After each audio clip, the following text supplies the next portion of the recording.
Recording by Gesine. The Return of Sherlock Holmes by Sir Arthur Conan Doyle. The Adventure of Charles Augustus Milverton, Part 1. It is years since the incidents of which I speak took place, and yet it is with diffidence that I allude to them. Even with the utmost discretion and reticence, it would have been impossible to make the facts public. But now the principal person concerned is beyond the reach of human law, and with due suppression the story may be told in such fashion as to injure no one. It records an absolutely unique experience in the career both of Mr. Sherlock Holmes and of myself. The reader will excuse me if I conceal the date or any other fact by which he might trace the actual occurrence. We had been out for one of our evening rambles, Holmes and I, and had returned about 6 o'clock on a cold, frosty winter's evening. As Holmes turned up the lamp, the light fell upon a card on the table. He glanced at it, and then, with an ejaculation of disgust, threw it on the floor.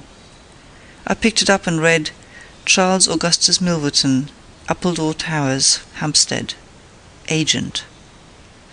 "Who is he?" I asked.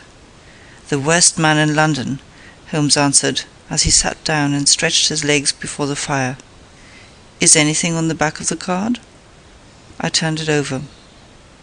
"Will call at 6:30 c.a.m." I read. He's about due. Do you feel a creeping, shrinking sensation, Watson, when you stand before the serpents in the zoo and see the slithery, gliding, venomous creatures, with their deadly eyes and wicked, flattened faces?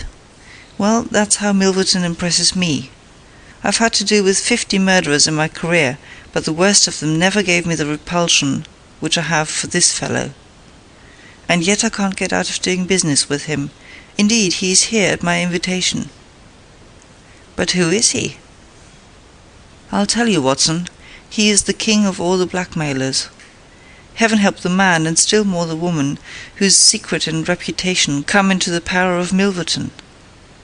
With a smiling face and a heart of marble, he will squeeze and squeeze until he has drained them dry. The fellow's a genius in his way, and would have made his mark in some more savoury trade. His method is as follows. He allows it to be known that he is prepared to pay very high sums for letters which compromise people of wealth and position. He receives these wares not only from treacherous valets or maids, but frequently from genteel ruffians who have gained the confidence and affection of trusting women. He deals with no niggard hand. I happen to know that he paid £700 to a footman for a note 2 lines in length, and that the ruin of a noble family was the result. Everything which is in the market goes to Milverton, and there are hundreds in this great city who turn white at his name. No one knows where his grip may fall, for he is far too rich and far too cunning to work from hand to mouth. He will hold a card back for years in order to play it at the moment when the stake is best worth winning.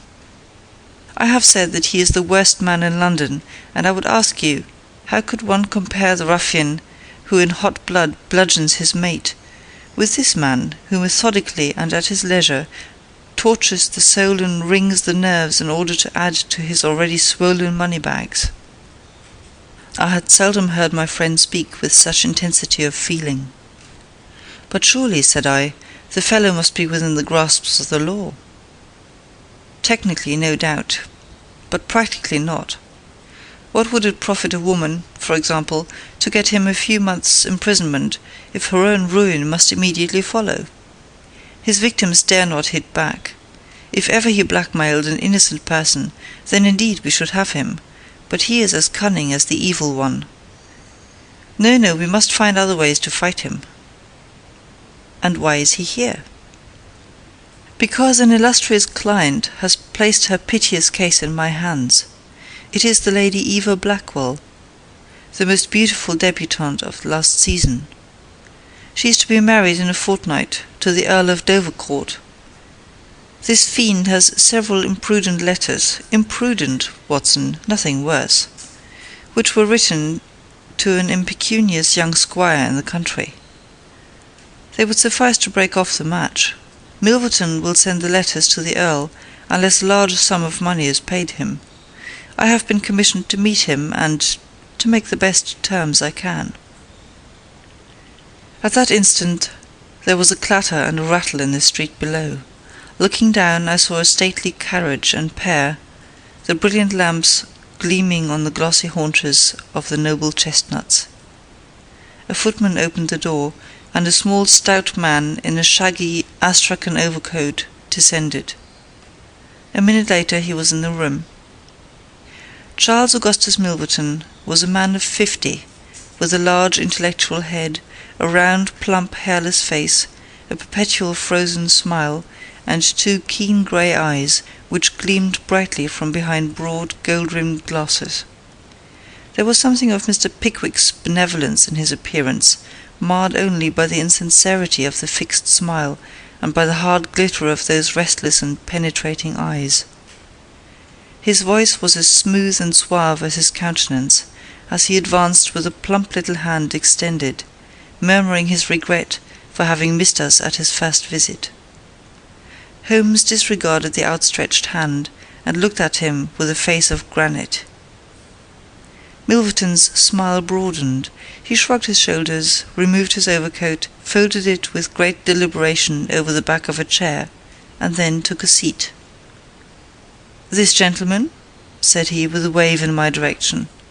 "Is it discreet? Is it right?" "Dr. Watson is my friend and partner."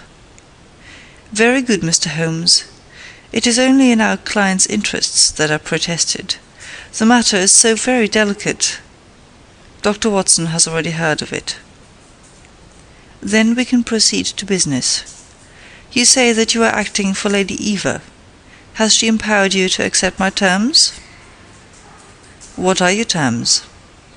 £7,000. "And the alternative?" "My dear sir, it is painful for me to discuss it, but if the money is not paid on the 14th, there certainly will be no marriage on the 18th. His insufferable smile was more complacent than ever. Holmes thought for a little. "You appear to me," he said at last, "to be taking matters too much for granted.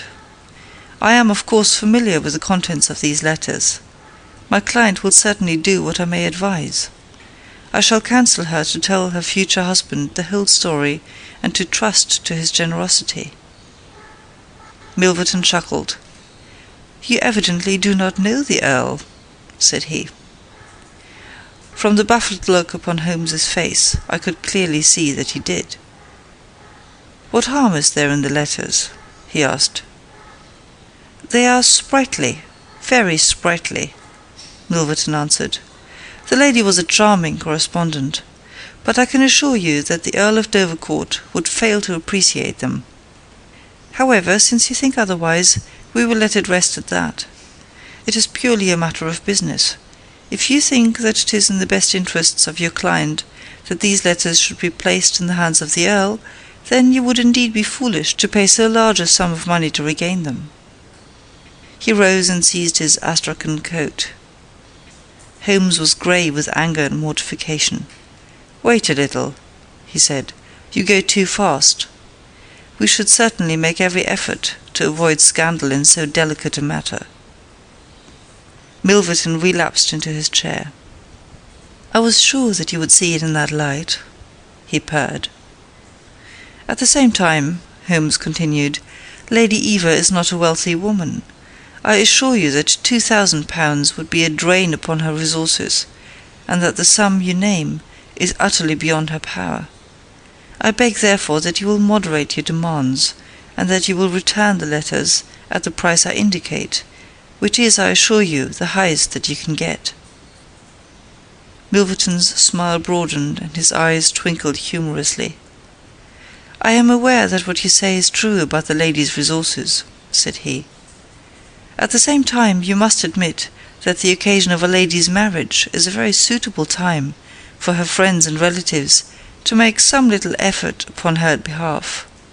They may hesitate as to an acceptable wedding present. Let me assure them that this little bundle of letters would give more joy than all the candelabra and butter dishes in London."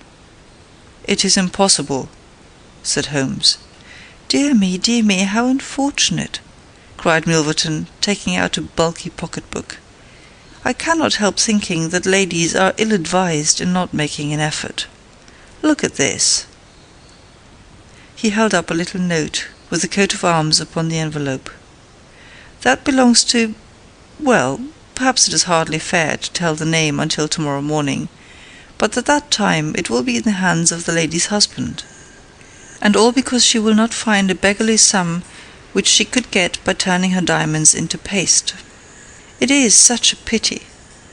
Now, you remember the sudden end of the engagement between the Honourable Miss Miles and Colonel Dorking? Only 2 days before the wedding there was a paragraph in the Morning Post to say that it was all off. And why? It is almost incredible, but the absurd sum of £1,200 would have settled the whole question. Is it not pitiful? And here I find you, a man of sense, boggling about terms, when your client's future and honour are at stake. You surprise me, Mr. Holmes." "What I say is true," Holmes answered. "The money cannot be found. Surely it is better for you to take the substantial sum which I offer than to ruin this woman's career, which can profit you in no way." "There you make a mistake, Mr. Holmes. An exposure would profit me indirectly, at a considerable extent. I have 8 or 10 similar cases maturing.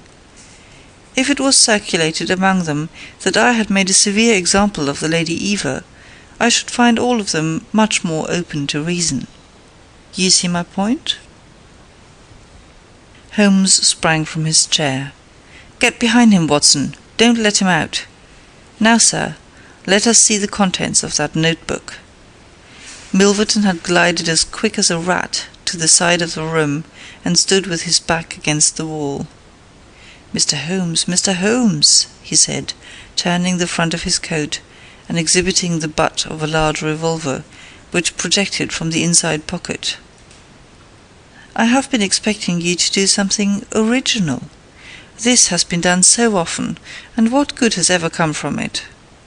I assure you that I am armed to the teeth, and I am perfectly prepared to use my weapons, knowing that the law will support me.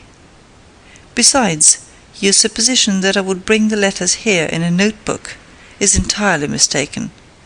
I would do nothing so foolish. And now, gentlemen, I have 1 or 2 little interviews this evening, and it is a long drive to Hampstead." He stepped forward, took up his coat, laid his hand on his revolver, and turned to the door.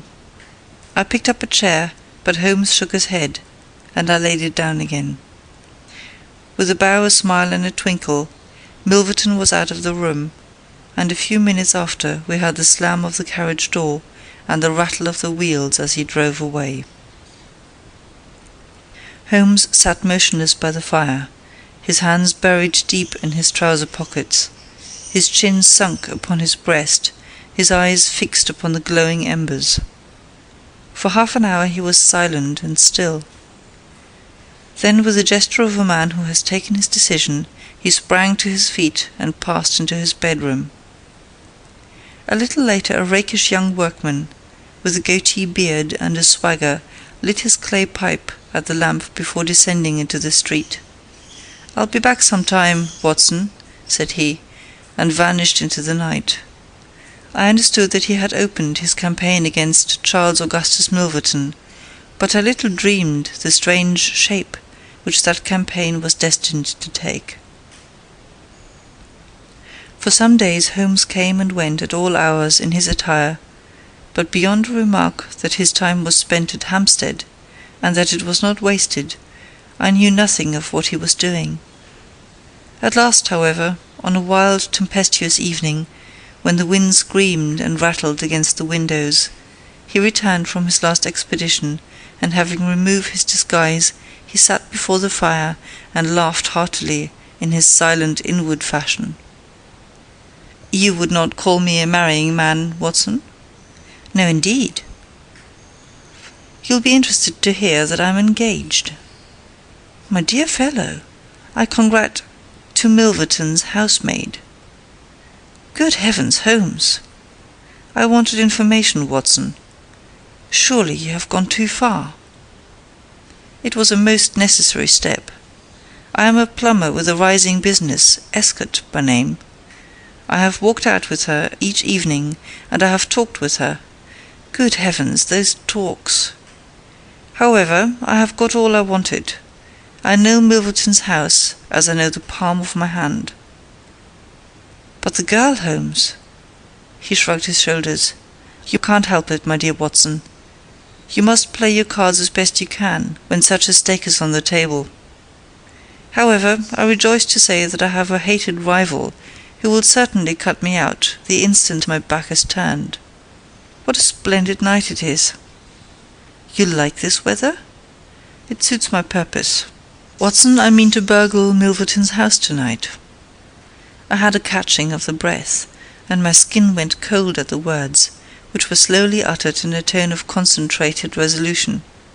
As a flash of lightning in the light shows up in an instant every detail of a wild landscape, so at one glance I seemed to see every possible result of such an action. The detection, the capture, the honoured career ending in irreparable failure and disgrace, my friend himself lying at the mercy of the odious Milverton. For heaven's sake, Holmes, think what you are doing, I cried. My dear fellow, I have given it every consideration. I am never precipitate in my actions, nor would I adopt so energetic, and indeed so dangerous a course, if any other were possible. Let us look at the matter clearly and fairly. I suppose that you will admit that the action is morally justifiable, though technically criminal. To burgle his house is no more than to forcibly take his pocket-book, an action in which you were prepared to aid me. I turned it over in my mind. Yes, I said, it is morally justifiable, so long as your object is to take no articles save those which are used for an illegal purpose. Exactly. Since it is morally justifiable, I have only to consider the question of personal risk. Surely a gentleman should not lay much stress upon this, when a lady is in most desperate need of his help.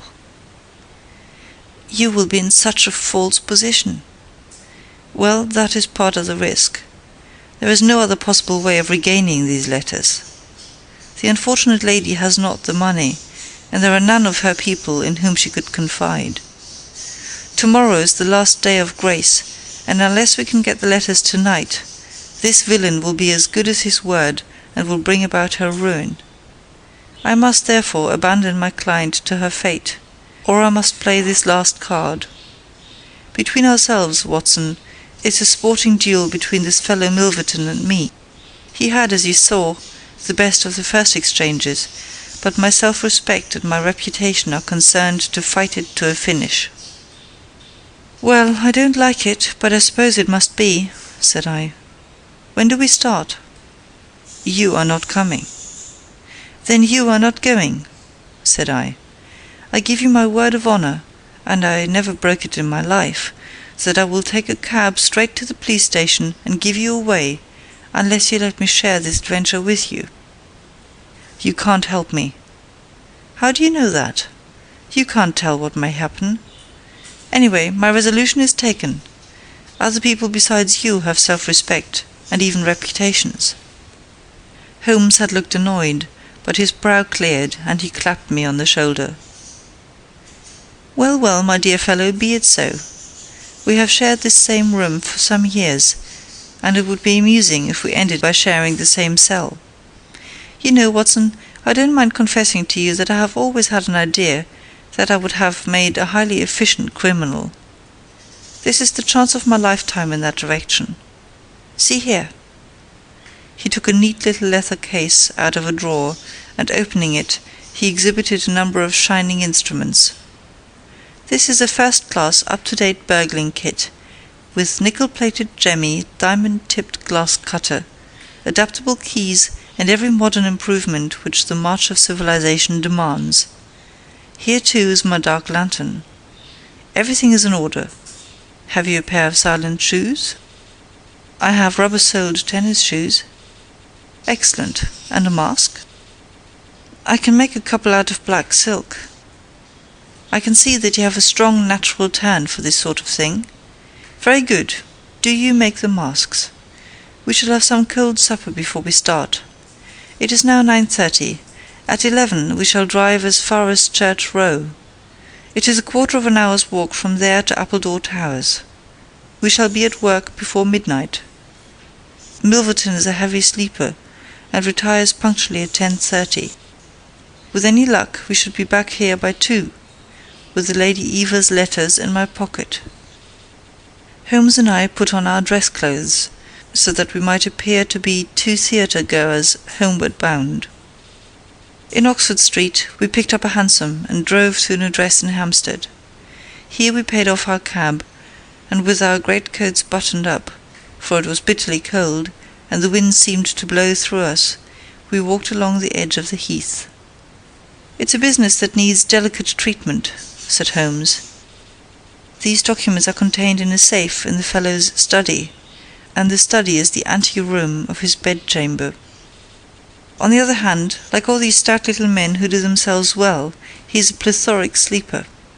Agatha, that's my fiancée, says it is a joke in the servants' hall that it's impossible to wake the master. He has a secretary who is devoted to his interests, and never budges from the study all day. That's why we are going at night. Then he has a beast of a dog, which roams the garden. I met Agatha late the last 2 evenings, and she locks the brute up, so as to give me a clear run. This is the house, this big one in its own grounds. Through the gate, now to the right among the laurels. We might put on our masks here, I think.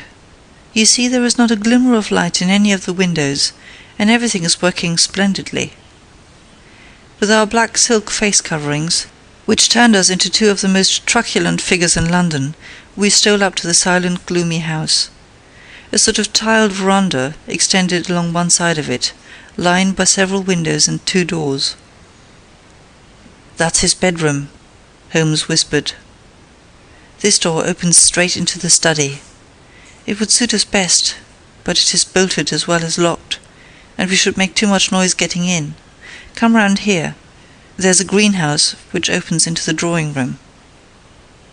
The place was locked, but Holmes removed a circle of glass and turned the key from the inside. An instant afterwards he had closed the door behind us, and we had become felons in the eyes of the law. The thick, warm air of the conservatory and the rich, choking fragrance of exotic plants took us by the throat. He seized my hand in the darkness and led me swiftly past banks of shrubs which brushed against our faces. Holmes had remarkable powers, carefully cultivated, of seeing in the dark. Still holding my hand in one of his, he opened a door, and I was vaguely conscious that we had entered a large room in which a cigar had been smoked not long before. He felt his way among the furniture, opened another door, and closed it behind us. Putting out my hand, I felt several coats hanging from the wall, and understood that I was in a passage. We passed along it, and Holmes very gently opened a door upon the right-hand side. Something rushed out at us, and my heart sprang into my mouth, but I could have laughed when I realized that it was the cat. A fire was burning in this new room, and again the air was heavy with tobacco smoke. Holmes entered on tiptoe, waited for me to follow, and then very gently closed the door. We were in Milverton's study, and a portière at the farther side showed the entrance to his bedroom. End of The Adventure of Charles Augustus Milverton, Part 1. The Return of Sherlock Holmes, by Sir Arthur Conan Doyle. The Adventure of Charles Augustus Milverton, Part 2. It was a good fire, and the room was illuminated by it. Near the door I saw the gleam of an electric switch, but it was unnecessary, even if it had been safe, to turn it on. At one side of the fireplace was a heavy curtain which covered the bay window we had seen from the outside. On the other side was the door which communicated with the veranda. A desk stood in the centre, with a turning chair of shining red leather. Opposite was a large bookcase, with a marble bust of Athene on the top. In the corner between the bookcase and the wall there stood a tall green safe, the firelight flashing back from the polished brass knobs upon its face. Holmes stole across and looked at it. Then he crept to the door of the bedroom and stood with slanting head, listening intently. No sound came from within. Meanwhile it had struck me that it would be wise to secure our retreat through the outer door, so I examined it. To my amazement, it was neither locked nor bolted. I touched Holmes on the arm, and he turned his masked face in that direction. I saw him start, and he was evidently as surprised as I. "I don't like it," he whispered, putting his lips to my very ear. "I can't quite make it out. Anyway, we have no time to lose. Can I do anything?" "Yes, stand by the door. If you hear anyone come, bolt it on the inside, and we can get away as we came. If they come the other way, we can go through the door if our job is done, or hide behind these window curtains if it is not. Do you understand?" I nodded and stood by the door. My first feeling of fear had passed away, and I thrilled now with a keener zest than I had ever enjoyed when we were the defenders of the law instead of its defiers.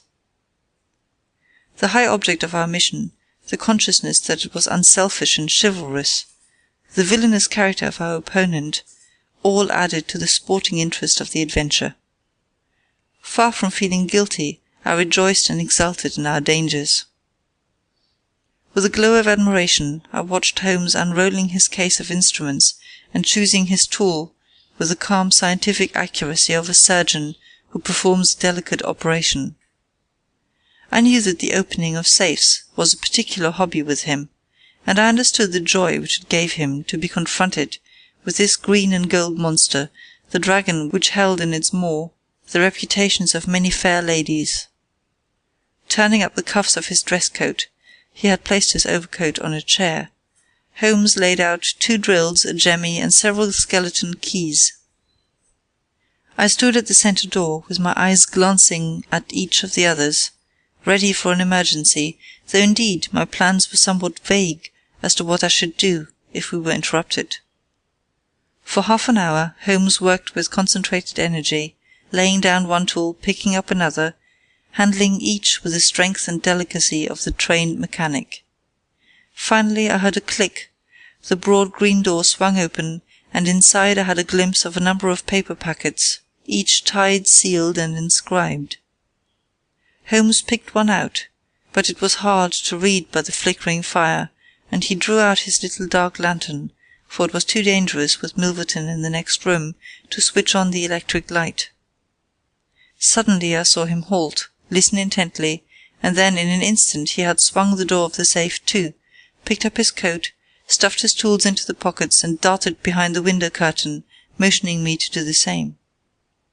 It was only when I had joined him there that I heard what had alarmed his quicker senses. There was a noise somewhere within the house. A door slammed in the distance. Then a confused, dull murmur broke itself into the measured thud of heavy footsteps rapidly approaching. They were in the passage outside the room. They paused at the door. The door opened. There was a sharp snick as the electric light was turned on. The door closed once more, and the pungent reek of a strong cigar was borne to our nostrils. Then the footsteps continued backward and forward, within a few yards of us. Finally there was a creak from a chair, and the footsteps ceased. Then a click in a lock, and I heard the rustle of papers. So far I had not dared to look out, but now I gently parted the division of the curtains in front of me and peeped through. From the pressure of Holmes's shoulder against mine, I knew that he was sharing my observations. Right in front of us, and almost within our reach, was the broad, rounded back of Milverton. It was evident that we had entirely miscalculated his movements, that he had never been in his bedroom, but that he had been sitting up in some smoking or billiard room in the farther wing of the house, the windows of which we had not seen. His broad grizzled head, with its shining patch of baldness, was in the immediate foreground of our vision. He was leaning far back in the red leather chair, his legs outstretched, a long black cigar projecting at an angle from his mouth. He wore a semi-military smoking jacket, claret-coloured, with a black velvet collar. In his hand he held a long legal document, which he was reading in an indolent fashion, blowing rings of tobacco smoke from his lips as he did so. There was a promise of a speedy departure on his composed bearing and his comfortable attitude. I felt Holmes's hand steal into mine, and gave me a reassuring shake, as if to say that the situation was within his powers, and that he was easy in his mind. I was not sure whether he had seen, what was only too obvious from my position, that the door of the safe was imperfectly closed, and that Milverton might at any moment observe it. In my own mind, I had determined that if I were sure, from the rigidity of his gaze, that it had caught his eye, I would at once spring out, throw my great coat over his head, pinion him, and leave the rest to Holmes. But Milverton never looked up. He was languidly interested by the papers in his hand, and page after page was turned as he followed the argument of the lawyer. At least, I thought, when he has finished the document and the cigar, he will go to his room, but before he had reached the end of either, there came a remarkable development, which turned our thoughts into quite another channel. Several times I had observed that Milverton looked at his watch, and once he had risen and sat down again, with a gesture of impatience. The idea, however, that he might have an appointment at so strange an hour never occurred to me until a faint sound reached my ears from the veranda outside. Milverton dropped his papers and sat rigid in his chair. The sound was repeated, and then there came a gentle tap at the door. Milverton rose and opened it. "Well," said he curtly, "you are nearly half an hour late." So this was the explanation of the unlocked door and of the nocturnal vigil of Milverton. There was a gentle rustle of a woman's dress. I had closed the slit between the curtains, as Milverton's face had turned in our direction, but now I ventured very carefully to open it once more. He had resumed his seat, the cigar still projecting at an insolent angle from the corner of his mouth. In front of him, in the full glare of the electric light, there stood a tall, slim, dark woman, a veil over her face, a mantle drawn round her chin. Her breath came quick and fast, and every inch of the lithe figure was quivering with strong emotion. "Well," said Milverton, "you made me lose a good night's rest, my dear. I hope you will prove worth it. You couldn't come any other time, eh?" The woman shook her head. "Well, if you couldn't, you couldn't. If the Countess is a hard mistress, you have your chance to get level with her now. Bless the girl, what are you shivering about? That's right, pull yourself together. Now let us get down to business." He took a notebook from the drawer of his desk. "You say that you have 5 letters which compromise the Countess d'Albert. You want to sell them, I want to buy them. So far so good. It only remains to fix a price. I should want to inspect the letters, of course. If they are really good specimens— Good heavens, is it you?" The woman, without a word, had raised her veil and dropped the mantle from her chin. It was a dark, handsome, clear-cut face which confronted Milverton, a face with a curved nose, strong, dark eyebrows shading hard, glittering eyes, and a straight, thin-lipped mouth set in a dangerous smile. "It is I," she said, "the woman whose life you have ruined." Milverton laughed, but fear vibrated in his voice. "You were so very obstinate," said he. "Why did you drive me to such extremities? I assure you I wouldn't hurt a fly of my own accord, but every man has his business, and what was I to do? I put the price well within your means. You would not pay.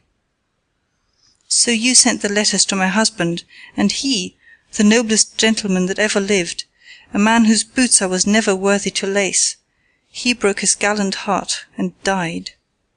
You remember that last night, when I came through that door, I begged and prayed you for mercy, and you laughed in my face as you are trying to laugh now, Only your coward heart cannot keep your lips from twitching. Yes, you never thought to see me here again. But it was that night which taught me how I could meet you face to face and alone. Well, Charles Milverton, what have you to say?" "Don't imagine that you can bully me," said he, rising to his feet. "I have only to raise my voice, and I could call my servants and have you arrested. But I will make allowance for your natural anger. Leave the room at once, as you came, and I will say no more." The woman stood with her hand buried in her bosom, and the same deadly smile on her thin lips. "You will ruin no more lives as you have ruined mine. You will wring no more hearts as you wrung mine. I will free the world of a poisonous thing. Take that, you hound, and that, and that, and that!" She had drawn a little gleaming revolver and emptied barrel after barrel into Milverton's body, the muzzle within 2 feet of his shirt front. He shrank away and then fell forward upon the table, coughing furiously and clawing among the papers. Then he staggered to his feet, received another shot, and rolled upon the floor. "You've done me," he cried, and lay still. The woman looked at him intently and ground her heel into his upturned face. She looked again, but there was no sound or movement. I heard a sharp rustle, the night air blew into the heated room, and the avenger was gone. No interference upon our part could have saved the man from his fate, but as the woman poured bullet after bullet into Milverton's shrinking body, I was about to spring out, when I felt Holmes's cold, strong grasp upon my wrist. I understood the whole argument of that firm, restraining grip, that it was no affair of ours, that justice had overtaken a villain, that we had our own duties and our own objects, which were not to be lost sight of. But hardly had the woman rushed from the room, when Holmes, with swift, silent steps, was over at the other door. He turned the key in the lock. At the same instant we heard voices in the house and the sound of hurrying feet. The revolver shots had roused the household. With perfect coolness, Holmes slipped across to the safe, filled his 2 arms with bundles of letters, and poured them all into the fire. Again and again he did it, until the safe was empty. Someone turned the handle and beat upon the outside of the door. The letter which had been the messenger of death for Milverton lay all mottled with his blood upon the table. Holmes tossed it in among the blazing papers. Then he drew the key from the outer door, passed through after me, and locked it on the outside. "This way, Watson," said he. "We can scale the garden wall in this direction." I could not have believed that an alarm could have spread so swiftly. Looking back, the huge house was one blaze of light. The front door was open, and figures were rushing down the drive. The whole garden was alive with people, and one fellow raised a view-halloa as we emerged from the veranda and followed hard at our heels. Holmes seemed to know the grounds perfectly, and he threaded his way swiftly among a plantation of small trees, I close at his heels, and our foremost pursuer panting behind us. It was a 6-foot wall which barred our path, but he sprang to the top and over. As I did the same, I felt the hand of the man behind me grab at my ankle, but I kicked myself free and scrambled over a grass-strewn coping. I fell upon my face among some bushes, but Holmes had me on my feet in an instant, and together we dashed away across the huge expanse of Hampstead Heath. We had run 2 miles, I suppose, before Holmes at last halted and listened intently. All was absolute silence behind us. We had shaken off our pursuers and were safe.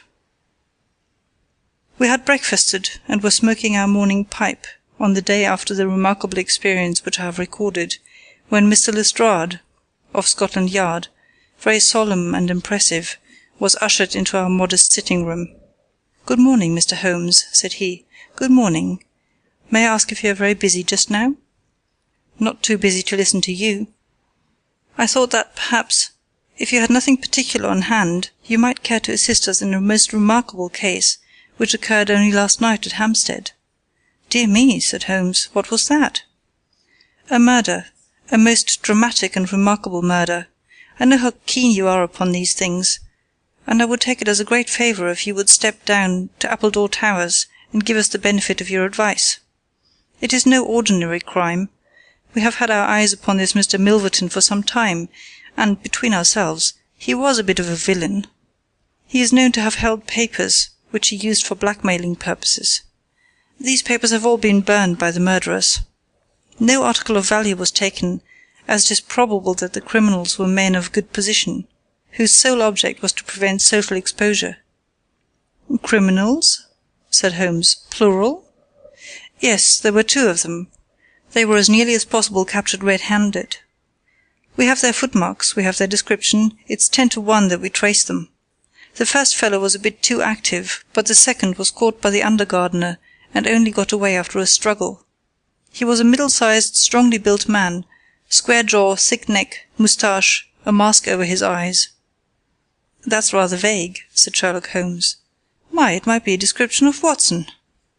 "It's true," said the inspector, with amusement. "It might be a description of Watson."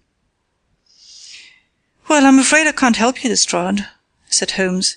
"The fact is that I knew this fellow Milverton, that I considered him one of the most dangerous men in London, and that I think there are certain crimes which the law cannot touch, and which, therefore, to some extent, justify private revenge.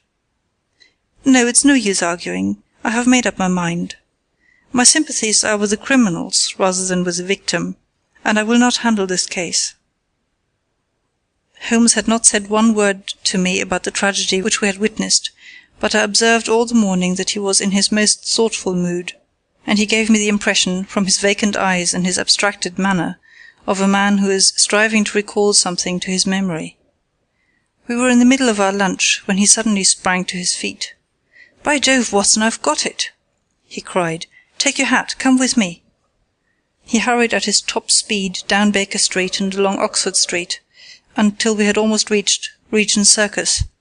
Here, on the left hand, there stands a shop window filled with photographs of the celebrities and beauties of the day. Holmes's eyes fixed themselves upon one of them, and following his gaze, I saw the picture of a regal and stately lady in court dress, with a high diamond tiara upon her noble head. I looked at that delicately curved nose, at the marked eyebrows, at the straight mouth, and the strong little chin beneath it. Then I caught my breath as I read the time-honoured title of the great nobleman and statesman whose wife she had been.